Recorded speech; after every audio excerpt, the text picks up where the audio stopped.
Hello students, welcome to Affairs Cloud. My name is Vikas. हमारी एक application है carriers cloud जो कि आप डाउनलोड कर सकते हैं प्ले स्टोर से। हम एंड्रॉयड यूजर्स के लिए अवेलेबल है and once you have downloaded the application आप इसको लॉग इन करेंगे through your Gmail ID and once you have downloaded the application and logged in तो आप यहाँ पे रीडायरेक्ट हो जाएंगे इस पेज पर जहाँ पर आपको home, all courses, my courses, doubt का सेक्शन मिलेगा। हमारे इस एप्लीकेशन पर आपको डेली बेसिस पे करंट अफेयर्स की पीडीएफ्स मिलेगी both in Hindi as well as English. ये जो करंट अफेयर्स हम आपको प्रोवाइड कराते हैं बहुत इंपॉर्टेंट होते हैं एग्जाम पॉइंट ऑफ व्यू से, तो इसकी पीडीएफ्स के साथ ही साथ हम आपको क्विज भी प्रोवाइड कराते हैं ताकि आप उन पीडीएफ्स को पढ़ने के बाद अपनी प्रैक्टिस के लिए क्विज भी अटेम्प्ट कर सकें डेली बेसिस पे। डेली करंट अफेयर्स के साथ साथ वी मेक श्योर हम आपको वीकली बेसिस पे भी करंट अफेयर्स प्रोवाइड कराएं both in English as well as Hindi. ये आपकी एक कंपाइल्ड पीडीएफ होती है ऑफ प्रीवियस वीक जब हम आपको इंपॉर्टेंट करंट अफेयर्स प्रोवाइड कराते हैं ऑफ दैट पर्टिकुलर वीक। इससे आपकी रिवीजन बहुत अच्छी होती है एंड सिमिलरली हम आपको क्विज भी प्रोवाइड कराते हैं वीकली बेसिस पे ताकि आप अपने वीक के कंटेंट्स को रिवाइज कर सके एंड सिमिलर प्रोसेस रहती है आपकी मंथली बेसिस पे। नेक्स्ट टाइम आपको कोई भी इवेंट अगर इस दुनिया में हो रहा है तो उससे रिलेटेड हम मेक श्योर करते हैं कि हमारे स्टूडेंट्स को इन्फॉर्मेशन उससे रिलेटेड मिल सके, उससे रिलेटेड इन डेप्थ एनालिसिस हम आपको प्रोवाइड करा सकें ताकि बच्चे उनको पढ़कर अपने क्वेश्चंस जो एग्जाम में पूछे जा सकते हैं उनको अटेम्प्ट कर सकें। हम डेली बेसिस पे आपको पीआईबी का एनालिसिस प्रोवाइड कराते हैं, आर्टिकल्स प्रोवाइड कराते हैं। नॉट जस्ट दिस, अगर कोई इंपॉर्टेंट इवेंट हो रहा है तो उससे रिलेटेड इन डेप्थ एनालिसिस भी हम आपको प्रोवाइड कराते हैं ताकि बच्चे की लर्निंग हो सके। Next we make sure to provide you with exam specific content.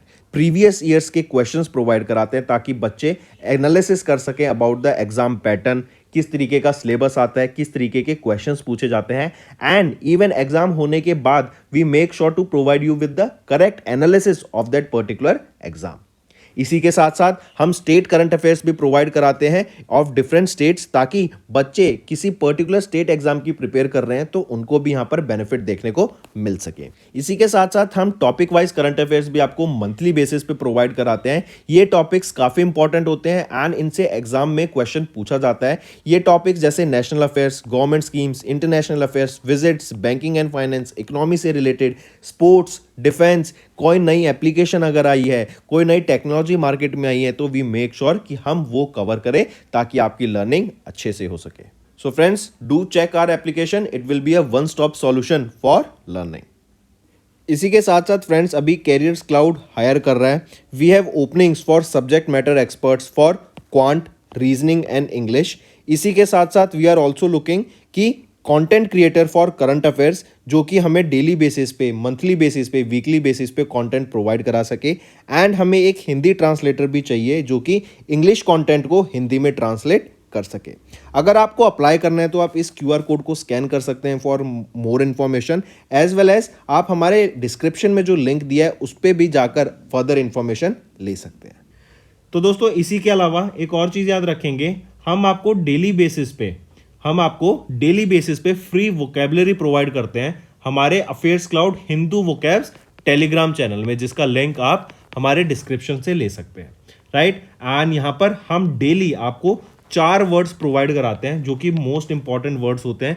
ये आपके पिक्टोरियल फॉर्मेट में हम आपको प्रोवाइड कराते हैं, राइट। यहीं पर हम मेक श्योर करते हैं कि हम आपको 5 क्विज क्वेश्चंस भी दें डेली बेसिस पे ताकि आपकी प्रिपरेशन हो सके, करेक्ट। एंड ये चीजें अगर आपको प्रिपरेशन करनी है, अपने वोकैब को इंक्रीज करना है तो आप हमारे टेलीग्राम चैनल को जरूर ज्वाइन कीजिएगा। इसका लिंक हमारे डिस्क्रिप्शन में इस वीडियो के नीचे गिवन है। उस टेलीग्राम लिंक को ज्वाइन कीजिए एंड अपने वोकैब को और एनहांस कीजिए एंड डेली बेसिस पे हम मेक श्योर करते हैं कि आपको ये कंटेंट प्रोवाइड करें।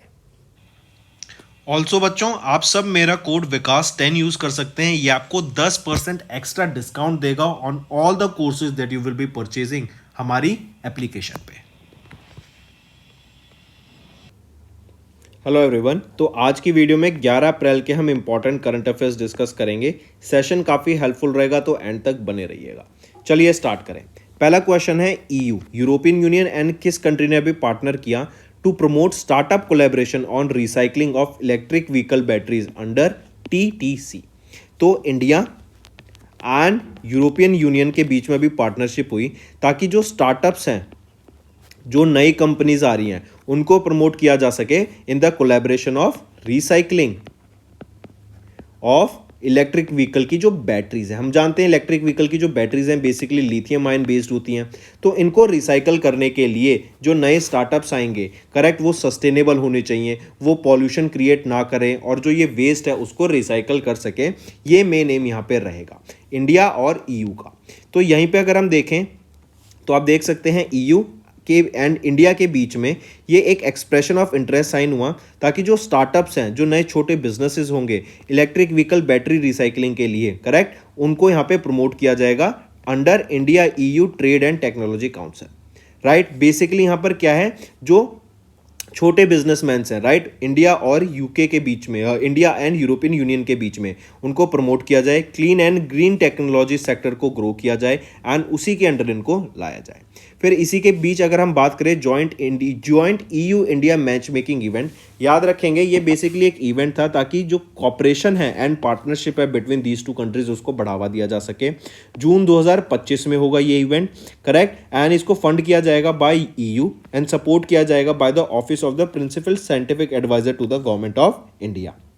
इस इवेंट के दौरान 12 टोटल स्टार्टअप्स को चूज किया जाएगा, 6 यूरोप से एंड 6 इंडिया से, जो अपने आइडियाज को पिच करेंगे, जिसमें से 6 स्टार्टअप्स यहां फाइनलाइज किए जाएंगे, 3 इंडिया से, 3 यूरोपियन यूनियन से, करेक्ट। ये स्टार्टअप्स फिर एक दूसरे के साथ मिलकर इंडिया एंड यूरोपियन यूनियंस में विजिट करेंगे, ताकि जो मार्केट अपॉर्चुनिटीज हैं उनको एक्सप्लोर किया जा सके अपने काउंटर पार्ट के साथ, एंड कैसे ग्रो करना है, क्या क्या हमारी स्ट्रेटेजीज होनी है, वो यहाँ पे डिसाइड की जाएगी, करेक्ट। एंड जो स्टार्टअप्स हैं एंड एसएमईज हैं, correct, operating in India and Europe, they are invited to submit their expression of interest. ये जो ईओआई है, एक्सप्रेशन ऑफ इंटरेस्ट, ये सबमिट करने की बात की गई बाय 30 अप्रैल 2024।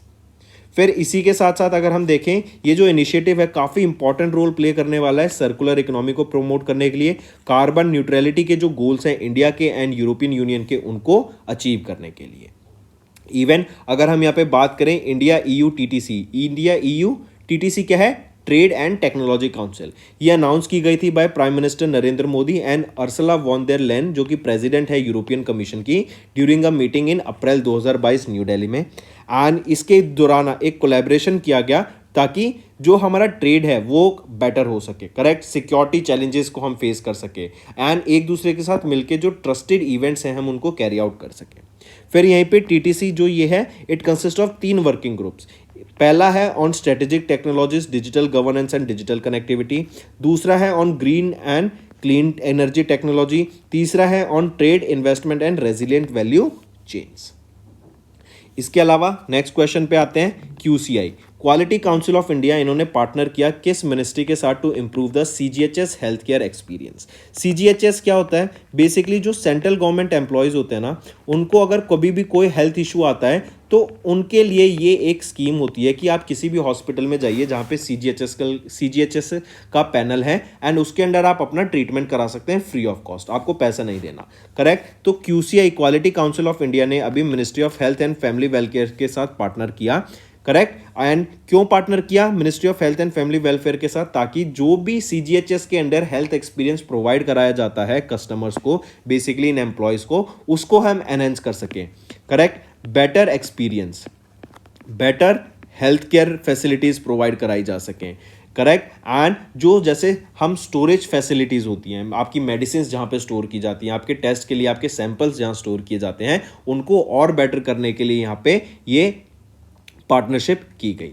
इवन यहाँ पर हम देखेंगे कि जब आप जो प्रोसेस होती है, जब आप सेंट्रल गवर्नमेंट एम्प्लॉयज है, आपको रेफर कराना पड़ता है हॉस्पिटल से, राइट, तो उसको भी यहाँ पे इजी बनाने की बात की गई। अगर हम यहाँ पे देखें क्यूसीआई, इन्होंने and ministry of health and family welfare ने ये 5 साल का कोलैबोरेशन किया है, ताकि जो सीजीएचएस इकोसिस्टम है, राइट, हेल्थ सर्विसेज हैं सभी बेनिफिशियरीज के लिए, उसको एनहेंस किया जा सके, उसको बेटर किया जा सके। जो इंफ्रास्ट्रक्चर की ज़रूरत है, जो भी टेक्नोलॉजी की ज़रूरत है, करेक्ट, जो नई मशीन्स की ज़रूरत है, वो सारी यहाँ पे लाई जा सके।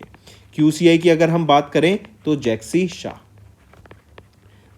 शाह यहाँ के चेयरपर्सन, हेडक्वार्टर न्यू दिल्ली में, डीपीआईआईटी के, करेक्ट, दिस जो पेरेंट कंपनी रहेगी क्यूसीआई की, वो क्या है, DPIIT, under the ministry of commerce and industry, and 1997 में इसको इस्टेब्लिश करा गया। नेक्स्ट पर आते हैं। राइट, जैसे मैंने बताया फोकस एरियाज क्या रहेंगे ताकि जो फैसिलिटीज़ हैं वो बेटर की जा सके to health care providers. Technology for transformation लाना चाहिए, बेटर टेक्नोलॉजी होनी चाहिए। स्टोरेज फैसिलिटी हमारी ड्रग्स को सिक्योर करने के लिए, स्टोर करने के लिए बेटर स्टोरेज फैसिलिटी होगी, तो मतलब हमें इंफ्रास्ट्रक्चर बेटर करना पड़ेगा। राइट, चलिए नेक्स्ट आ जाती है फिर ministry of road transport and highways. इनके द्वारा 12,349 किलोमीटर लंबा रोड्स बनाए गए फिस्कल ईयर 2024 में।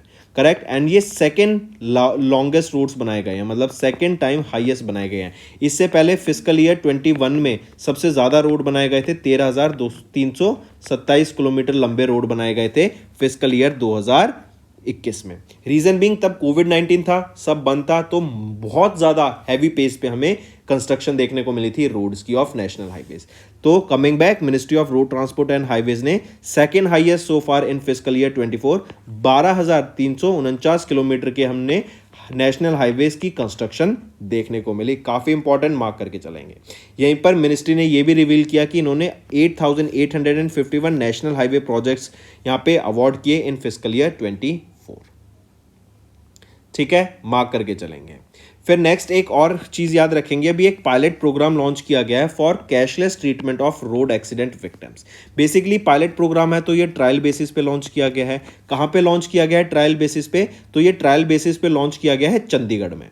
ठीक, एंड इसका एम क्या है? बेसिकली जो भी लोगों का एक्सीडेंट हो जाता है, रोड एक्सीडेंट हो जाता है, तो उसके बाद एक गोल्डन आवर होता है। गोल्डन आवर वो पीरियड होता है एक्सीडेंट के जस्ट बाद का टाइम, जिसके अंदर उनको ट्रीटमेंट मिल जाए तो उनकी जान बचाई जा सकती है। तो यहाँ पर जो फैटिलिटीज़ हैं, जो डेथ्स हैं, उनको रिड्यूस करने के लिए ये कैशलेस ट्रीटमेंट का एक प्रोविजन लाया गया है, पायलट प्रोग्राम लाया गया। कहाँ पर लाया गया? ये लाया गया चंडीगढ़ में, ministry of road transport and highways के द्वारा लाया गया। एंड इसके अंडर 1.5 लाख रुपीज़ पर पर्सन यहाँ पे मैक्सिमम ऑफ 7 डेज तक यहाँ पर डेट ऑफ एक्सीडेंट से, मतलब आज एक्सीडेंट होता है तो आने वाले 7 दिन तक 1.5 लाख रुपए तक का वो ट्रीटमेंट करा सकते हैं इन हॉस्पिटल्स। ठीक है, एंड हॉस्पिटल जो कंपनसेशन है वो मोटर व्हीकल एक्सीडेंट फंड से ले लेगा for treating of the patients. And पर पर्सन है, मतलब अगर एक गाड़ी में 2 लोग हैं, दोनों का एक्सीडेंट हो जाता है तो दोनों को 1.5 लाख रुपए का यहाँ पे कंपनसेशन मिलेगा फॉर ट्रीटमेंट। ये है आपका pilot programme for cashless treatment of road accidents. ठीक है, फिर यहीं पर अगर हम देखें जो पैकेज है फॉर ट्रॉमा एंड पॉलीट्रॉमा, वो आयुष्मान भारत प्रधानमंत्री जन आरोग्य योजना के अंडर किया जाएगा। एंड जो आईटी प्लेटफॉर्म है यहाँ पर, वो आपका बेसिकली नेशनल हेल्थ अथॉरिटी के साथ मिलकर and ministry of road transport highways का ई डिटेल्ड एक्सीडेंट रिपोर्ट एप्लीकेशन के साथ मिलकर ऑपरेट किया जाएगा। मूविंग ऑन, नेक्स्ट आ जाते हैं according to WHO which is the second leading infectious cause of death globally. तो according to WHO World Health Organization, second leading infectious cause of death globally क्या है? वो है हेपेटाइटिस। ठीक है, हेपेटाइटिस बेसिकली आपका क्या होता है? हेपेटाइटिस होता है, ये एक इन्फ्लेमेशन होता है लिवर में। राइट, हमारा लीवर एक काफ़ी इंपॉर्टेंट एंड वाइटल ऑर्गन है। ये न्यूट्रिएंट्स को प्रोसेस करता है, ब्लड को फिल्टर करता है, इन्फेक्शंस को फाइट करता है। अगर लीवर ही हमारा डैमेज हो जाएगा, करेक्ट, तो हमारी बॉडी पे काफ़ी इफेक्ट पड़ेगा। एंड हैवी अल्कोहल यूज से, टॉक्सिन के यूज से, हम सब मेडिकल्स जो रेगुलर बेसिस पे ज़्यादा खा रहे हैं, राइट, उससे हमारे हेपेटाइटिस हो सकता है। एंड हेपेटाइटिस वर्ल्ड का सेकेंड लीडिंग कॉज अभी यहाँ पे डिक्लेयर करा गया वर्ल्ड हेल्थ ऑर्गेनाइजेशन के द्वारा। Hepatitis A, hepatitis B, hepatitis C, ये कुछ टाइप के हेपेटाइटिस होते हैं। तो यहीं पर अगर हम देखें, WHO की ये रिपोर्ट रिलीज की गई during the world hepatitis summit. और ये वर्ल्ड हेपेटाइटिस समिट किसके द्वारा कराई गई थी? Ministry of Health of Portugal के द्वारा। कहाँ पर? लिस्बन में कराई गई थी। 9 से लेके 11 अप्रैल तक थी ये, राइट। और इसकी थीम क्या थी? Integrate, accelerate and eliminate, world hepatitis summit. Correct, और किसके द्वारा कराया गया? World Hepatitis Alliance, World Hepatitis Alliance in partnership with Ministry of Health of Portugal. इन दोनों के द्वारा मिलकर वर्ल्ड हेल्थ समिट को कराया गया था 9 से 11 अप्रैल लिस्बन में। इसी के बाद अगर देखें, एज पर इट जो हमारी अलार्मिंग डेथ्स है वायरल हेपेटाइटिस से बढ़ती जा रही हैं। ये सेकेंड लीडिंग इन्फेक्शियस कॉज बन गया है। टीबी पहले नंबर पे आ जाता है और अब सेकंड नंबर पे कौन है? हेपेटाइटिस। देन जो पहला कंसोलिडेटेड WHO रिपोर्ट थी, राइट, वो यही रिपोर्ट थी जो कि हेपेटाइटिस पे रिलीज की गई WHO के द्वारा। यहीं पर अगर हम देखें किसके द्वारा ये रिपोर्ट प्रिपेयर की गई, तो हम देख रहे हैं WHO के द्वारा। यहाँ पे मेन डिपार्टमेंट रहेगा। WHO का जो है फिर department of global HIV, hepatitis and sexually transmitted infection programme HSS के द्वारा मिलकर with department of health product policy and standards, department of immunisation vaccines and biologicals and department of regulations and pre qualifications के द्वारा मिलकर इस report को prepare करा गया। फिर क्या है इस रिपोर्ट में, अभी हमने देखा कि जो मेन हम हेपेटाइटिस देख रहे हैं, करेक्ट, हम जानते हैं कि ये सेकंड लीडिंग कॉज बन गया, तो हम इसको प्रिवेंट करते हैं तो हमें कुछ चैलेंजेस देखने को मिलते हैं। चैलेंजेस में जैसे क्या आ जाता है कि प्राइसिंग, कि इसकी प्राइसिंग डिफरेंट कंट्रीज में हमें डिफरेंट देखने को मिलती है। इससे रिलेटेड जो सर्विस डिलीवरी है वो हमें डिफरेंट देखने को मिलती है डिफरेंट कंट्रीज में। एंड इसका जो डायग्नोसिस है एंड ट्रीटमेंट हमें 187 कंट्रीज में एंड 6 रीजन्स में हमें देखने को मिला, जिसमें मतलब लोगों को अगर मेडिसिन अवेलेबल है तो हाई प्राइस पे अवेलेबल होती है, करेक्ट, एंड ट्रीटमेंट अवेलेबल है तो काफ़ी कॉस्टली पड़ता है, ट्रीटमेंट है भी तो काफ़ी दूर ट्रीटमेंट हमें देखने को मिलता है, तो काफ़ी सारे चैलेंजेस हमें यहाँ पे देखने को मिलते हैं। इसके अलावा अगर कुछ डाटा देखें तो जो वायरल हेपेटाइटिस है, इन्होंने 1.3 लाइफ्स को क्लेम किया एनुअली, विद 83% आपका हेपेटाइटिस बी से एंड 17% हेपेटाइटिस सी से।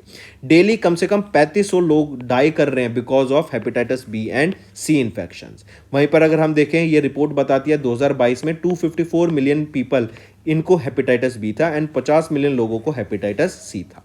अगर इसमें से देखें, half of the burden is among the 30 to 54 years of age, correct, जिसमें से 12% चिल्ड्रन है under the age of 18 and 58% आपके मैन आ जाते हैं। इसके अलावा 10 कंट्रीज जो हम देखें, ये वो 10 कंट्रीज है, Bangladesh, China, Ethiopia, India, Indonesia, Nigeria, Pakistan, Philippines, Russian Federation and Vietnam. Correctly ये account for 2/3 of the global burden of hepatitis B and hepatitis C. Hepatitis B की बात करें, जो 3 मेजर कंट्रीज हैं जहाँ पे हमें हेपेटाइटिस बी देखने को मिलता है, China, India and Indonesia, and hepatitis C जहाँ हमें देखने को मिलता है China, India, Indonesia, Pakistan, Russian Federation and USA, correct. फिर इसके अलावा अगर हम देखें, जो हेपेटाइटिस के प्रिवेंशन है ना में, उसके लिए हमें काफ़ी ज़्यादा काम करना पड़ेगा, राइट। डायग्नोसिस एंड ट्रीटमेंट ही लोगों को प्रॉपरली नहीं मिल पाता है, इसीलिए लोगों की जान जाती है। एंड अभी एक universal access to prevention by 2025 ये एक सेट किया गया कि हम चाहते हैं कि 2025 तक जो डायग्नोसिस है, जो ट्रीटमेंट है, वो क्रूशियल हो जाए एंड लोगों को प्रॉपरली ये मिल सके। Many countries affordable generic hepatitis medicine को अफोर्ड ही नहीं कर पाती। जैसे मैंने बताया कि ट्रीटमेंट है लेकिन वो अफोर्डेबल नहीं है, ट्रीटमेंट है लेकिन काफ़ी दूर है, लोग उसको अफोर्ड नहीं कर पाते, करेक्ट। जो मशीन्स का खर्चा होता है, जो ट्रीटमेंट का, जो डायग्नोस्टिक्स का खर्चा होता है, लोग उसको अफोर्ड ही नहीं कर पाते। फिर क्या रिकमेंडेशंस दी गई हैं कि हम चाहते हैं कि हम इस एपिडेमिक को 2030 तक खत्म कर दें। इसका मेन एम क्या रहेगा कि टेस्टिंग एंड डायग्नोसिस हो, राइट, फिर ट्रीटमेंट प्रोवाइड कराया जाए timely, primary care and prevention हम पे ध्यान देना चाहिए, फिर जो सर्विस डिलीवरी है, करेक्ट, उस पर ध्यान दो, develop investment cases in priority countries and mobilise innovative financing, innovative finances पे ध्यान देना चाहिए। और जो प्रायोरिटी कंट्रीज हैं, जैसे अभी हमने देखा hepatitis B and hepatitis C यहाँ पर प्रेवलेंट है सबसे ज़्यादा, तो इन कंट्रीज में हमें पहले फोकस करना चाहिए ताकि यहाँ पर हम अपनी टेक्नोलॉजी सेटअप कर सकें, यहाँ पर हम मेडिसिन को सस्ते में प्रोवाइड कर सकें, ताकि एक ज़्यादा large part of the population जिनको हेपेटाइटिस है वो उन मेडिसिन को अफोर्ड कर सके। फिर नेक्स्ट पे ध्यान देंगे। नेक्स्ट आ जाती हैं कुछ इंपॉर्टेंट रिलेटेड न्यूज़। यहीं पर देखें, WHO ने रिकमेंड किया R21 मैट्रिक्स एम, ये एक नई मलेरिया वैक्सीन है जो डेवलप की गई है Jenner Institute at Oxford University along with Serum Institute of India, इन दोनों के द्वारा मिलके। एंड सेकेंड न्यूज़ आ जाती है वाडा एंड WHO, इन्होंने एक 4 साल का MOU साइन किया ताकि जो एक्सपर्ट्स हैं from both global organisations and जो इंडिविजुअल ऑर्गेनाइजेशंस हैं, इनके द्वारा मिलकर जो भी एक्सचेंज ऑफ इंफॉर्मेशन हो सके, एंटी डोपिंग को हम कैसे रोक सकते हैं, पब्लिक हेल्थ को कैसे हम प्रमोट कर सकते हैं, उसके ऊपर काम करने के लिए 4 साल का एक MOU साइन किया गया। ठीक है, किन के द्वारा? वाडा एंड WHO। एंड WHO ने अभी क्या R21 मैट्रिक्स एम नाम की मलेरिया वैक्सीन को डेवलप किया, रिलीज किया, डेवलप किया गया Jenner Institute at Oxford and Serum Institute of India के द्वारा। मूविंग ऑन, नेक्स्ट आ जाते हैं NPS asset under management recorded 30.5% year on year growth in fiscal year 24 as per PFRDA। Pension fund regulatory and development authority pension funds को manage करने का काम करती है। राइट हम देखते हैं पेंशन्स क्या होती है, जब आप रिटायर हो जाते हैं उसके बाद आप चाहते हैं कि एक छोटा अमाउंट आता रहे, पर वो आपके लिए लाइफ में लाइफ लॉन्ग आता रहे, ताकि आप अपने डे टू डे जो आपकी एक्टिविटीज़ हैं आप उनको कैरी कर सकें, आपका जो खाना है, जो ट्रीटमेंट है, राइट घूमना है, वो सारा बेसिकली फुलफिल हो सके। तो पीएफआरडीए ये बेसिकली एम करती है, इनका काम रहता है, ये एक रेगुलेटरी बॉडी है, पेंशन फंड्स पे जो भी रेगुलेशंस आती है मेंटेन करती है, वो इन्हीं का काम है। पीएफआरडीए को गवर्नमेंट ऑफ इंडिया के द्वारा इस्टेब्लिश किया गया था 23 अगस्त को 2003 में, करेक्ट। आन मार्क करके चलेंगे। एंड इनका बेसिक एम जैसे मैंने बताया पेंशन फंड्स को यहाँ पे मैनेज करना और उसके ऊपर रेगुलेशन, जो भी रेगुलेशन आएगा वो ये मेंटेन करते हैं। यहीं पे देखें as per PFRDA national pension system NPS asset under management, इसमें 30.5% का ईयर ऑन ईयर हमें ग्रोथ देखने को मिला। रीजन बीइंग, पहले तो क्या होता था सरकारी लोग करते थे, लेकिन अब जब से प्राइवेट कंपनीज आती हैं, रिटेल इन्वेस्टर्स आ गए हैं, तो जो एनपीएस का कंट्रीब्यूशन है ना वो काफ़ी ज़्यादा बढ़ गया, करेक्ट। एंड यहीं पे देखें दिस 30.5% का ईयर ऑन ईयर हमें ग्रोथ देखने को मिला in fiscal year 24, reaching 11.73 lakh crore in fiscal year 24 from 8.98 lakh crore in fiscal year 23। यहीं पर अगर हम देखें ये जो ग्रोथ है इसमें 9.47 लाख नए सब्सक्राइबर हमें देखने को मिले फ्रॉम नॉन गवर्नमेंट सेक्टर। ये जो नए सब्सक्राइबर्स आए हैं, नॉन गवर्नमेंट सेक्टर कौन सा हो गया, जैसे अभी मैंने बताया जो आपका प्राइवेट प्लेयर्स हैं, जो प्राइवेट कंपनीज में काम करते हैं, जो रिटेल इन्वेस्टर्स हैं, उनका यहाँ पे ग्रोथ देखने को मिला। जो ये नंबर है of new government employees on board NPS in stood at 7.10 lakh subscribers in 2024। वहीं पर अगर देखें ये जो ग्रोथ है it fell slightly short of the PFRDA's target of 1 million for fiscal year 24 with an internal target of 13 lakh new subscribers. As of March 2024 के देखें तो जो total number of NPS and Atal pension Yojana subscribers हैं ये बढ़ गए bye 16.28% to 737.36 crore. फिर यहीं पे अगर जो नॉन गवर्नमेंट सेक्टर्स हैं, जैसे हमने देखा कॉर्पोरेट एंड रिटेल, इसमें हमें 41.67% का ग्रोथ देखने को मिला in NPS assets to 2.7 lakh crore, while the government employees asset grew by 28% to 9.05 lakh crore. वहीं पर अगर हम देखें जो हाइटेड अवेयरनेस कैंपेन है इन्होंने कंट्रीब्यूट किया to NPS assets growth. And यहाँ पर हमें जो इक्विटी एसेट्स हैं उसको 18% of the AUM and higher proportion of the retail and corporate segment में देखने को मिला। 3000 से ज़्यादा एडिशनल कॉर्पोरेट्स ने अडॉप्ट किया corporate NPS system for their employees in fiscal year 24। Next आ जाते हैं सिंगापुर टूरिज्म बोर्ड। इन्होंने अभी किसके साथ एक एमओयू साइन किया ताकि यूपीआई को प्रमोट किया जा सके कि जो इंडियन सिंगापुर में हैं उनको यूपीआई यूज़ करना ईजी हो सके। तो सिंगापुर टूरिज्म बोर्ड ने फ़ोनपे के साथ यहाँ पर टाइप करा, राइट, और ये एक एमओयू साइन किया गया है ताकि यूपीआई को एनहेंस किया जा सके। जो भी इंडियंस ट्रैवल कर रहे हैं सिंगापुर में वो ईजिली यूपीआई से पेमेंट कर सके, डायरेक्टली अपने बैंक अकाउंट से वहाँ पे पेमेंट कर सके, right. As a part of this agreement STB and PhonePe, right, ये एक जॉइंट मार्केटिंग कैंपेन इन्होंने लॉन्च किया सिंगापुर एंड इंडिया में, ताकि जो स्पेसिफिक डेस्टिनेशंस हैं जहाँ पे टूरिज्म ज़्यादा रहता है, जहाँ ज़्यादा टूरिस्ट जाते हैं, उन स्पेसिस पर, उन पर्टिकुलर लोकेशंस पे यूपीआई को बढ़ावा दिया जा सके एंड वहाँ पे यूपीआई यूज़ करके जो इंडियन पॉपुलेशन है, इंडियन डायस्पोरा है, वो पेमेंट ईजिली कर सके। फ़ोनपे की बात करें तो फ़ोनपे की जो एप्लीकेशन है वो अगस्त 2016 में रिलीज़ की गई थी। नेक्स्ट है ministry of port shipping and waterways. इन्होंने अवार्ड किया सागर सम्मान अवार्ड्स को ऑन नेशनल मैरीटाइम डे 2024। 2024 में याद रखेंगे अभी नेशनल मैरीटाइम डे के दौरान सागर सम्मान अवार्ड से सम्मानित किया गया ministry of port shipping and waterways. ये 61st नेशनल मैरीटाइम डे था। कब ऑब्जर्व किया जाता है? 5 अप्रैल को हम ऑब्जर्व करते हैं नेशनल मैरीटाइम डे, करेक्ट। यहाँ पर कौन से अवार्ड दिए गए? सागर सम्मान अवार्ड से सम्मानित किया गया, करेक्ट, कि उन किन को सम्मानित किया गया जिन्होंने मैरीटाइम सेक्टर में एक्सेप्शनल वर्क करा, ठीक है। यहीं पर अगर हम देखें 61st नेशनल मैरीटाइम डे था, 5 अप्रैल को ऑब्जर्व किया जाता है एंड सागर सम्मान अवार्ड से सम्मानित किया गया। फिर यहीं पे देखें ये अवार्ड्स थे ये प्रेजेंट किए गए ड्यूरिंग एन इवेंट जो कि नेशनल मैरीटाइम डे सेलिब्रेशन के दौरान हुआ। जैसे मैंने बताया कहाँ पर हुआ था ये? यशवंतराव छावंत सेंटर, ये नरीमन पॉइंट में है मुंबई महाराष्ट्र में। इस लोकेशन पर इस इवेंट को कराया गया था जहाँ पर इस अवार्ड से सम्मानित किया गया लोगों को। फिर थीम याद रखेंगे, यहाँ पे थीम क्या याद रहेगी? Sustainable shipping opportunities and challenges, ये आपकी थीम रहेगी, ठीक है। फिर इसी के अलावा अगर हम देखें तो जो कुछ अवार्ड्स देखते हैं, जैसे सागर सम्मान वरुण अवार्ड, ये धीरेन्द्र कुमार सन्याल जी को मिला फॉर, ये एक हाईएस्ट ऑनर होता है for outstanding and sustained contribution to the Indian maritime sector. फिर आ जाता है Sagar Samman award of for excellence, ये कैप्टन कमल कांत चौधरी को मिला and it recognises consistently excellent contributions to the maritime sector. Then Sagar Samman award for gallantry की बात करें तो captain Subir Shah and captain Om Datta, इनको अवार्ड दिया गया एंड ये ऑनर्स एक्ट है ऑफ गैलेंट्री बाय इंडियन सीफरर्स, जो एंकरेज करते हैं उनकी एग्जाम्पलरी जो कंडक्ट रहा उसके लिए उनको सागर सम्मान अवार्ड फॉर गैलेंट्री से सम्मानित किया गया। किनको? Captain Subir Shah and captain Om Datta को। राइट, तो ये अवार्ड्स मार्क करके चलेंगे। फिर इसके बाद आ जाते हैं नेशनल मैरीटाइम डे।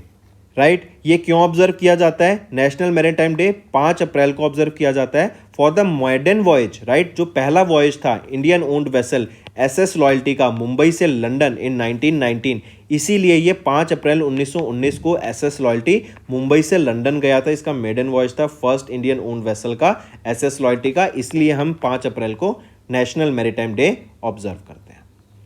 नेक्स्ट आ जाते हैं आईएनएस शारदा, इसको अवार्ड दिया गया। ये आईएनएस शारदा आपका एक शिप है, on the spot unit citation 2024 से इसको सम्मानित किया गया फॉर एंटी पायरेसी ऑपरेशंस। तो अभी याद रखेंगे, अभी आपका ईस्ट कोस्ट ऑफ सोमालिया में 2 फरवरी को एक ईरानियन फिशिंग वेसल थी, ईरानियन फिशिंग वेसल, ये आपके जो पायरेट्स हैं सोमालिया के उनके अंडर हॉस्टेज थी, इसका नाम था ओमारी। इस ओमारी पे टोटल ऑफ 19 क्रू मेंबर्स थे, 11 Iranian and 9 Pakistani, sorry 8 Pakistani, correct. तो टोटल 19 हो गए। तो इन 19 क्रू मेंबर्स को यहां पर सेफली रिलीज कराया गया, किसके द्वारा? आईएनएस शारदा के द्वारा। ये ऑपरेशन कैरी आउट करा गया था आईएनएस शारदा के द्वारा and 11 Iranian and 8 Pakistani members, correct. और इसीलिए एडमिरल आर हरि कुमार, जो कि चीफ ऑफ नेवल स्टाफ हैं, on his visit to southern naval command in Kochi Kerala, इनके द्वारा on the spot unit citation 2023-24 से आईएनएस शारदा को सम्मानित करा गया। आईएनएस शारदा की बात करें, ये P55 है, ये एक सुकन्या क्लास पेट्रोल वेसल रहेगा इंडियन नेवी का, जो कि 27 अक्टूबर 1991 को कमीशन करा गया था। नेक्स्ट आ जाते हैं Simon Harris. Right, Simon Harris को इलेक्ट किया गया as the new prime minister of Ireland. आप इनको पिक्चर में देख सकते हैं, ये 37 साल के हैं एंड ये यंगेस्ट प्राइम मिनिस्टर बने हैं रिपब्लिक ऑफ आयरलैंड के। ये फाइन गेल पार्टी से बिलोंग करते हैं, इनके लीडर हैं। राइट, एंड यहीं पे देख सकते हैं ये किनको सक्सीड करेंगे? लियो वरादकर को ये सक्सीड करेंगे to be the new prime minister of Ireland and ये यंगेस्ट प्राइम मिनिस्टर बने हैं। ठीक, 2025 मार्च तक इलेक्शन होंगे तो ये इस पोजीशन में रहेंगे, करेक्ट। तो मार्क कर सकते हैं youngest prime minister of Ireland कौन बने हैं? वो हैं साइमन हैरिस, जो कि 37 साल के हैं। ये किनको रिप्लेस करेंगे? लियो वरादकर को। नेक्स्ट आ जाता है इंडिया की जगजीत पवादिया, इनको रिलेक्ट किया गया for the 3rd term to the international narcotics control board INCB, correct. इसके 3rd टर्म के लिए किनको इलेक्ट किया गया? रिलेक्ट किया गया जगजीत पवादिया जी को। आप इनको पिक्चर में देख सकते हैं। यहीं पर अगर हम देखें, इससे पहले 2015 से 2020 तक थी ये, फिर 2020 से 2025 तक इनको अपॉइंट किया गया और अब 2025 से 2030 तक ये इनको रिलेक्ट किया गया as the member of INCB international narcotics control board. Mark करके चलेंगे।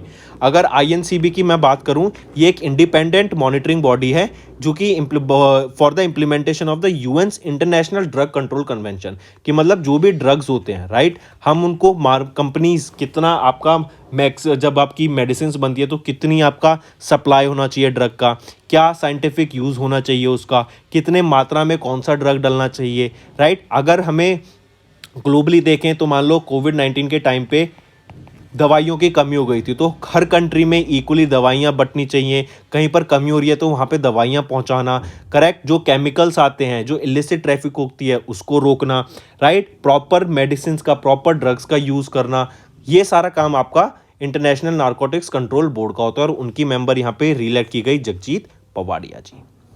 अगर इनकी बात करिए 1979 batch IRS Indian revenue service officer हैं, करेक्ट। इन्होंने काफ़ी सीनियर पोजीशंस हेल्ड की हैं गवर्नमेंट ऑफ इंडिया में before retirement. She served as the narcotics commissioner of India at the central bureau of narcotics 2006 से 2012। ये कमिश्नर रह चुकी हैं ऑफ लीगल अफेयर्स फ्रॉम 2001 से 2005 and chief vigilance officer at the power finance corporation 1996 से 2001 के बीच में। इसके अलावा अगर हम बात करें इंटरनेशनल नारकोटिक्स कंट्रोल बोर्ड की, जैसे हमने देखा 1968 में इसको इस्टेब्लिश किया गया था, correct, with single convention on narcotics drugs 1961। इसका मेन एम क्या रहेगा कि जो कंट्रीज हैं ग्लोबली वहाँ पे एडुकेट सप्लाईज पहुँच सके ऑफ ड्रग्स का for medical and scientific use. फिर इसी के साथ साथ जो मेंबर्स हैं ऑफ आईएनसीबी 13 मेंबर्स हैं, करेक्ट। ये सेलेक्ट किए जाते हैं बाय यूएन की इकोसॉक body and among the 13 members 3 जो होते हैं ये medical pharmacological and pharmaceutical background से होते हैं। ये इलेक्ट किए जाते हैं from a list of the nominees by WHO and जो बाकी 10 मेंबर्स होते हैं they are elected from a list of the nominees by the respective government, ठीक है। फिर इसके अलावा अगर हम देखें जो इंडिया है ये एक इंपॉर्टेंट पार्ट है, इसका एसेस ज़रूर ले लेना, राइट। इसमें बताया गया कि इंडिया और किस मेंबर यूनियंस का पार्ट रहता है। अगर हम देखें commission on status of women का पार्ट है इंडिया 2025 से 29 तक। एग्जीक्यूटिव बोर्ड पे है India of the UN children's fund जो कि यूनिसेफ है फॉर द टर्म 25 से 27। एग्जीक्यूटिव बोर्ड पे है of UNDP, UNFPA, UNOPS for 25 से 27। देन एग्जीक्यूटिव बोर्ड पे है of United Nations entity for gender equality and the empowerment of women for 25 से 27। देन एग्जीक्यूटिव बोर्ड पे है India of world food programme for 25 से 27, ठीक है। चलिए नेक्स्ट पे आते हैं USISPF। ये क्या है? United states India strategic partnership forum, right. India और यूएस के बीच में जो पार्टनरशिप है उसको बढ़ावा देने के लिए, पार्टनरशिप बढ़ेगी तो इंडिया के बीच में ट्रेड बढ़ेगा, इंडिया और यूएस के बीच में कॉपरेशन बढ़ेगा, पार्टनरशिप बढ़ेगी, फ्रेंडशिप बढ़ेगी, नई नई डील साइन होंगी, तो इसलिए ये आपका USISPF है। तो अभी रिसेंटली तरुण बजाज जो कि former revenue and economic affair secretary हैं of the ministry of Finance of the government of India, इनको अपॉइंट किया गया as the chair of the US India tax forum at the US India strategic partnership forum. Tarun Bajaj ji की बात करें, ये 1988 batch IAS officer हैं जिन्होंने रिटायरमेंट ली थी in November 2022। He is also serving as an independent director on the board of Hindustan Unilever limited since December 2023 and इन्होंने join किया as an adviser to the board of directors of USISPF in Jan 2024, ठीक। And जैसा मैंने बताया US India strategic partnership forum ये एक not for profit institution है and इनका एम क्या है? इंडिया और USA के बीच में जो पार्टनरशिप है उसको बढ़ावा देना। नेक्स्ट आ जाता है टाटा एडवांस सिस्टम्स लिमिटेड। इनके द्वारा TSAT-1 ये एक सैटेलाइट लॉन्च की गई थी। ये पहली प्राइवेट सेक्टर बिल्ड सैटेलाइट है जो कि एक sub metre resolution earth observation satellite रहेगी। बैंड वैगन 1 मिशन के अंडर ये सैटेलाइट लॉन्च की गई थी। 11 सैटेलाइट लॉन्च की गई थी, उनमें से एक सैटेलाइट ये थी, राइट। हमने कल ही पढ़ा है। फैल्कन 9 रॉकेट जो कि SpaceX का है उनकी मदद से इसको लॉन्च किया गया था एंड ये कहाँ से लॉन्च की गई थी? From NASA's Kennedy space centre in Florida USA। 50 kg का इसका वेट रहेगा इस TSAT-1A का, जो कि एक अर्थ ऑब्जर्वेशन सैटेलाइट है। नेक्स्ट ऑब्यूटरी पे आ जाते हैं तो Nobel prize winning physicist Peter Higgs, इनका निधन हो गया, आप इनको पिक्चर में देख सकते हैं, राइट। पीटर हिग्स ये एक ब्रिटिश फिजिसिस्ट हैं जिनका निधन 94 की एज में हुआ इन एडिनबर्ग UK। 29 मई 1929 में इनका जन्म हुआ था इन न्यूकासल अपॉन टाइन इन UK। अगर इनके अवार्ड्स की बात करें 2015 में इन्होंने वर्ल्ड का ओल्डेस्ट साइंटिफिक प्राइज जीता था, the Royal Society's Copley Medal for his work in the theory of Higgs boson और द गॉड्स पार्टिकल। 2013 में इनको अवार्ड दिया गया jointly Nobel Prize in physics with Belgian physicist François Englert, right? And the award was for the theoretical discovery of the mechanism that contributes to our understanding of the origin of the mass of subatomic particle. Correct. इसके अलावा फिर याद रखेंगे 2013 में ही इनको Edinburgh medal से सम्मानित किया गया था of the Edinburgh International Science Festival and Nonino Man of Our Time Prize से भी इनको सम्मानित किया गया। देन 2004 में इनको अवार्ड दिया गया Wolf prize in physics with the Robert Brout and Francis Englert. 1997 में इनको high energy and particle physics prize से सम्मानित किया गया था from the European Physical Society with Robert Brout and Francis Englert, right. तो ये कुछ अवार्ड्स हैं पीटर हिग्स के, करेक्ट, और इनका भी रिसेंटली निधन हो गया। नेक्स्ट आ जाते हैं वर्ल्ड होम्योपैथी डे। 10 अप्रैल को हम ऑब्जर्व करते हैं वर्ल्ड होम्योपैथी डे। एंड क्यों ऑब्जर्व करते हैं इस डे को? ताकि अवेयरनेस क्रिएट की जा सके अबाउट होम्योपैथी, जो कि एक थ्योरेपेटिक मेडिसिन सिस्टम है, correct, and globally health care को ये ट्रांसफॉर्म कर सकता है, इसके बारे में अवेयरनेस क्रिएट कराने के लिए। एंड इंडिया काफ़ी हैवीली बेट करता है इस पे। फिर इसी के साथ साथ क्यों ऑब्जर्व करते हैं? क्योंकि वर्ल्ड होम्योपैथी डे ऑब्जर्व किया जाता है on the birth anniversary of doctor Christian Friedrich Samuel Hahnemann. ये एक जर्मन फिजिशियन थे एंड केमिस्ट थे, जिनको हम फाउंडर भी कहते हैं होम्योपैथी का। तो फाउंडर ऑफ होम्योपैथी कौन है? Doctor Christian Friedrich. एंड इनकी बर्थ एनिवर्सरी पर हम ऑब्जर्व करते हैं वर्ल्ड होम्योपैथी डे। इस बार इनकी 269th बर्थ एनिवर्सरी थी। एंड थीम क्या रहेगी इसकी? होमो परिवार, one health one family. I repeat, homoeo परिवार, वन हेल्थ वन फैमिली।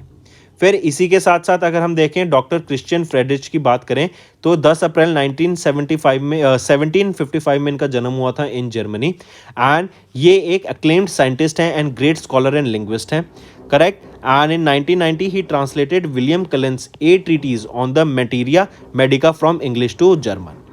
फिर इसी के साथ साथ अगर हम बात करें होम्योपैथी की, होम्योपैथी एक generic method of treatment, correct. इसको बेसिकली हम बोलते हैं कि let likes be treated by likes, correct. ये एक आइडिया है कि हम सिम्टम्स को जो है cause certain symptoms in the healthy person that can help treat similar symptoms in someone who is sick, correct. फिर इसी के साथ साथ हम आज के टाइम भी अगर हम देखें तो बोला जाता है कि भाई होम्योपैथी की भी मेडिसिन लेनी चाहिए। लॉन्ग टर्म इफेक्ट होता है, लॉन्ग टर्म में जाके इफेक्ट होता है, लेकिन काफ़ी हेल्पफुल रहता है। जो आपकी केमिकल मेडिसिन होती हैं, राइट, ड्रग्स होते हैं, इससे बेटर भी इसको कहीं ना कहीं कंसिडर किया जाता है और काफ़ी पुराना मेथड है ये हमारे ट्रीटमेंट का। अगर होम्योपैथी इंडिया की बात करें, homeopathy came into India as early as 1810 when doctor Samuel Hahnemann visited India and treated patients. फिर यहीं पे आयुष सिस्टम्स ऑफ मेडिसिन जो इंक्लूड करते हैं इंडियन सिस्टम्स ऑफ मेडिसिन, जैसे आयुर्वेदा, योगा, न्यूरोपैथी, यूनानी, सिद्धा, रोवा, रिग्पा एंड होम्योपैथी। एंड यहीं पे मिनिस्ट्री ऑफ आयुष भी फॉर्म की गई 9 नवंबर 2014 को विद द विजन कि हम इस होम्योपैथी मेथड से हम आगे बढ़ावा दें। इवन अगर आपको देखा होगा 1 अप्रैल 2024 से जो इंश्योरेंस कंपनीज हैं वो आपके जो भी होम्योपैथिक मेथड्स होते हैं ट्रीटमेंट के, आयुष से रिलेटेड जो भी ट्रीटमेंट्स हैं, उनको इंश्योरेंस ट्रीटमेंट में, मेडिकल इंश्योरेंस में इंक्लूड किया गया। अगर इवेंट्स की देखें तो president of India Droupadi Murmu ने मैम ने 10 अप्रैल को 2 डे लॉन्ग साइंटिफिक कन्वेंशन हुई 10 और 11 अप्रैल को at Yashobhoomi convention centre Dwarka New Delhi में। यह ऑर्गेनाइज कराई गई थी central council for research in homeopathy, जो एक ऑटोनोमस एपेक्स रिसर्च ऑर्गेनाइजेशन है under the ministry of Ayush. यहाँ पे इसकी थीम क्या थी? Empowering research enhancing proficiency a homeopathic symposium.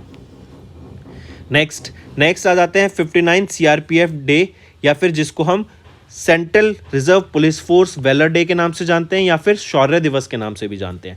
9 April को यह डे ऑब्जर्व किया जाता है, करेक्ट। एंड बेसिक एम क्या है कि जो बैटल ऑफ सरदार पोस्ट हुई थी in the run of Kutch Gujarat 1965 में, एंड उस टाइम जो सोल्जर्स ने, सीआरपीएफ के सोल्जर्स ने जो ब्रेवरी दिखाई थी उसको ऑनर करने के लिए ये डे ऑब्जर्व किया जाता है, करेक्ट। 9 अप्रैल को ऑब्जर्व किया जाता है और इस साल हमने 59 सीआरपीएफ वेलर डे ऑब्जर्व किया, करेक्ट। अगर हम बात करें हिस्ट्री ऑफ वेलर डे की, 1965 में 9 अप्रैल को ऑपरेशन डेजर्ट हॉक स्टार्ट किया गया था पाकिस्तानी आर्मी के द्वारा, ताकि जो सरदार पोस्ट है हम उसको कैप्चर कर सकें। लेकिन एक small contingent of 2nd battalion of CRPF के जो सोल्जर्स थे उन्होंने काफ़ी अच्छे से यहाँ पे लड़ाई करी, राइट। एंड जो पाकिस्तानी ब्रिगेड का जो पाकिस्तानी अटैक है उसको रोक दिया था एंड सरदार पोस्ट को इंडिया के पास ही रहने दिया इन रन ऑफ कच्छ। फिर यहीं पे 34 पाकिस्तानी सोल्जर्स की डेथ हुई थी एंड 4 को कैप्चर कर लिया गया था। And during this conflict 6 CRPF man का मार्टरडम हुआ था, राइट, मतलब शहीद हो गए थे। तो इसीलिए हम ये डे ऑब्जर्व करते हैं ताकि उन सोल्जर्स को हम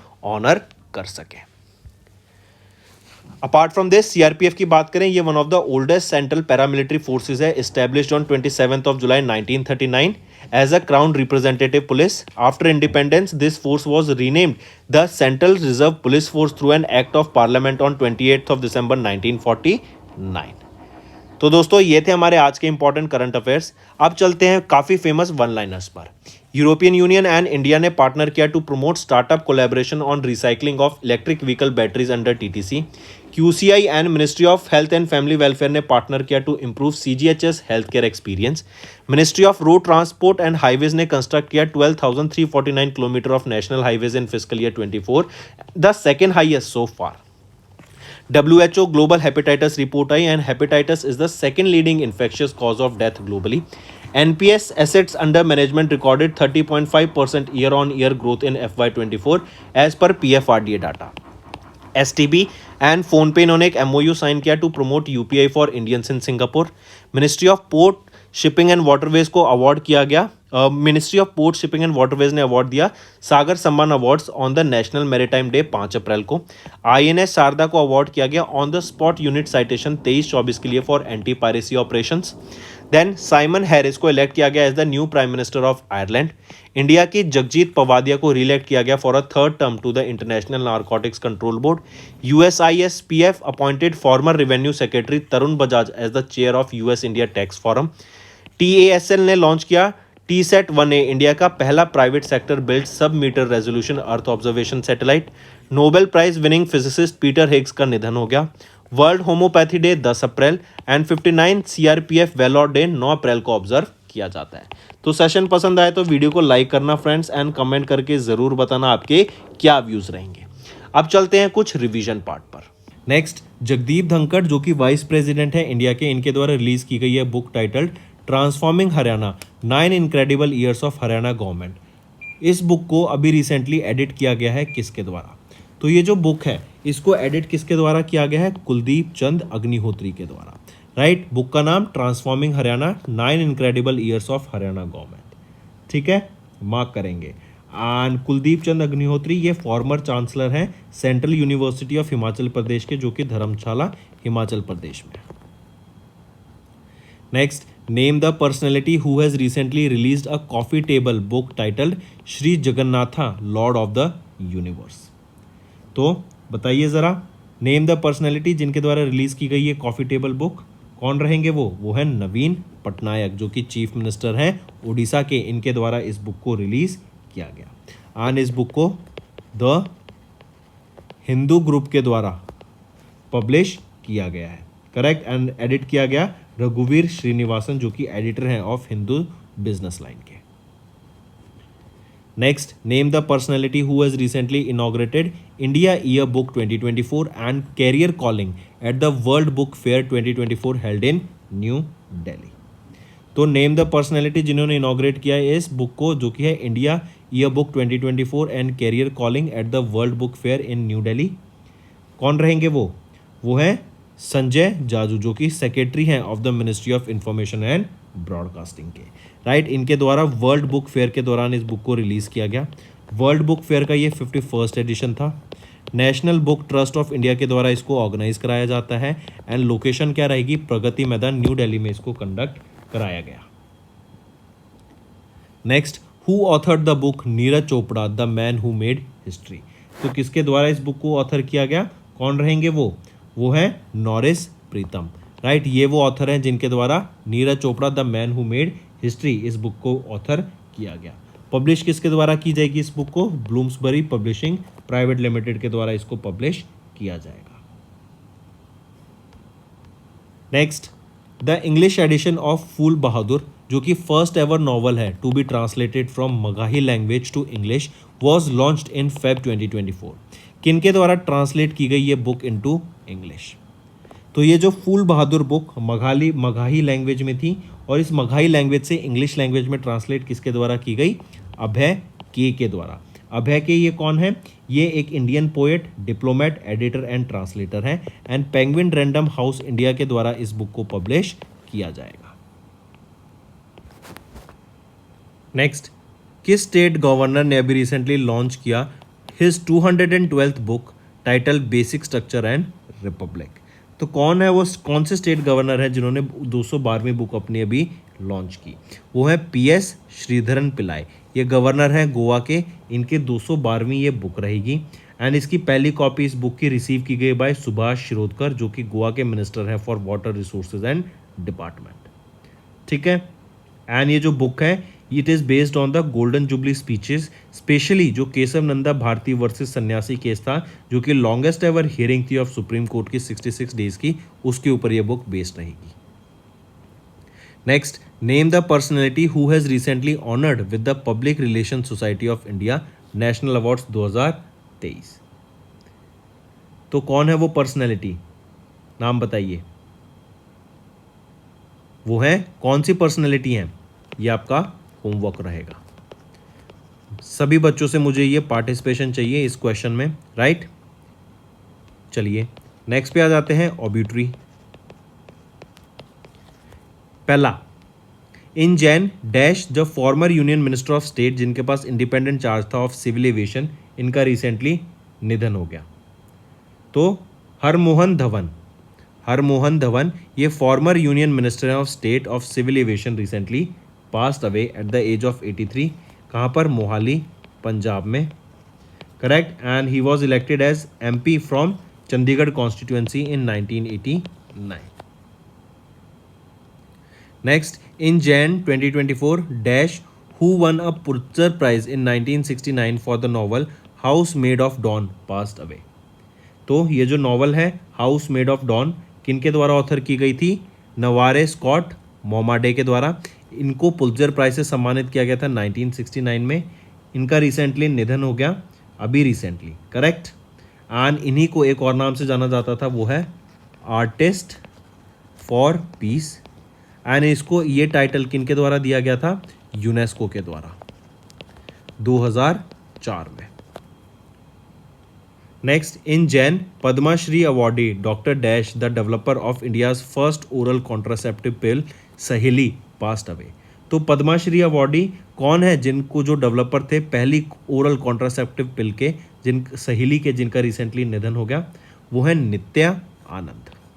राइट, नित्या आनंद. और इनको पद्माश्री अवार्ड से सम्मानित किया गया था 2012 में in the field of medicine.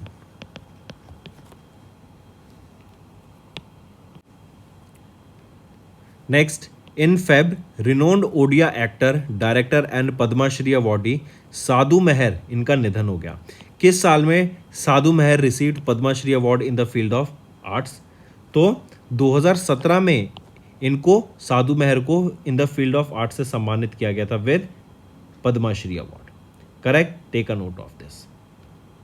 Next, Mir Mohammad Farooq Nazki, ये एक प्रोमिनेंट ब्रॉडकास्टर हैं, पोएट हैं एंड साहित्य अकेडमी अवार्डी हैं. In which year did he win Sahitya Akademi award in Kashmiri language for his poetry जो है फायर इन द आईलैशेस. तो 1995 में इनको इनकी कश्मीरी लैंग्वेज के लिए for his poetry fire in the eyelashes के लिए सम्मानित किया गया साहित्य अकेडमी अवार्ड से, और इनका भी रिसेंटली निधन हो गया. नेक्स्ट आ जाता है हमारा homework section. What kind of satellite is TSAT-1A, जो कि अभी न्यूज में थी, अभी हमने डिस्कस किया है. दूसरा, recently which country has been introduced in a new gold back currency ZIG. तीसरा, किस ऑर्गेनाइजेशन ने रिकमेंड किया imposing an anti dumping duty on sodium cyanide. And चौथा, किस कंट्री ने इन्वॉक किया peace clause for rice at the world trade organisation. तो ये 4 आपके होमवर्क क्वेश्चन रहेंगे. मैक्सिमम टू मैक्सिमम मुझे पार्टिसिपेशन चाहिए सभी बच्चों से. That's all for the day, friends. I hope you enjoyed the session and you can follow us on the YouTube channel, as well as apart from YouTube channel you can go and follow us at Affairs Cloud Telegram channel. And if you have any queries related to the content or the of courses offered to you or the payment which you did on the application, you can contact us on the number provided, that is 7677333862. Apart from this, friends, you can follow us on the Facebook as well as on Instagram handle, that is affairscloud_official. In the end, friends, if you use a code that is Vikas10, you will be getting an additional extra 10% discount by using this code Vikas10. Also, if you have any problem regarding the course purchase, any problem regarding to our application, you can contact us on the mobile number, that is 9677333862. And if you want to mail us, you can also mail us on support@affairscloud.com, and I assure you that our representative from us will be contacting you soon and resolving your issue.